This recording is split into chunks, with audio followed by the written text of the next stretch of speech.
tous et à toutes, soyez les bienvenus à chacun de vous dans votre bulletin d'information sur la radio-télévision Fadis. On est le 1er septembre 2025.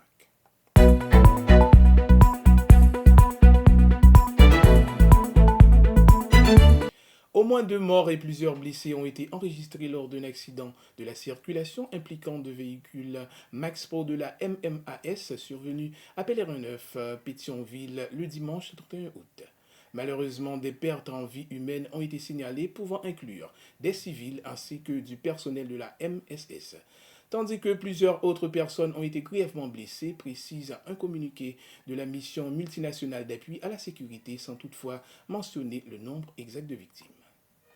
Face aux menaces croissantes liées à la présence de gangs sur son territoire, la mairie de la commune de Kinskov a émis une directive stricte interdisant toute initiative d'organisation non gouvernementale ou d'acteurs externes non munis d'une autorisation formelle.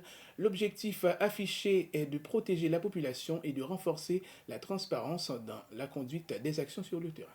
La police nationale d'Haïti a exhorté le samedi 30 août 2025 les déplacés internes à ne pas regagner leur domicile dans plusieurs quartiers sensibles de la capitale, dont Delma 30, Solino, Nazon et Crissois. Dans une vidéo publiée sur sa page Facebook officielle, l'institution met en garde contre les appels lancés par certains chefs de gang, notamment Jimmy Cherizé alias Barbecue, chef de la coalition Vivre Ensemble, qui incite les habitants à rentrer chez eux sous prétexte d'un retour au calme.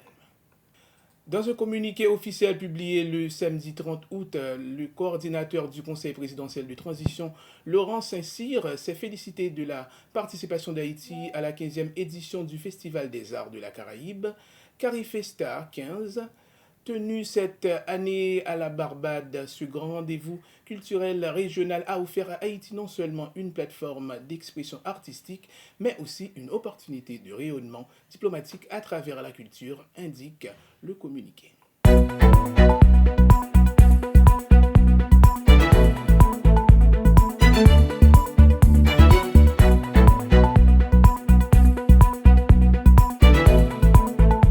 À l'échelle internationale, près de 700 enfants guatémaltèques arrivés seuls aux États-Unis risquent d'être expulsés par l'administration Trump, selon une lettre du sénateur démocrate Ron Wyden.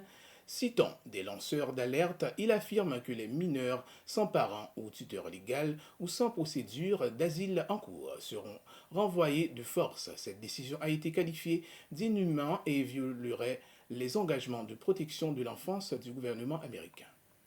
Le président ukrainien Volodymyr Zelensky a annoncé ce lundi l'arrestation d'une personne suspectée de meurtre d'Andriy Paroubi, figure de la révolution pro-européenne du Maïdan et ancien président du Parlement ukrainien.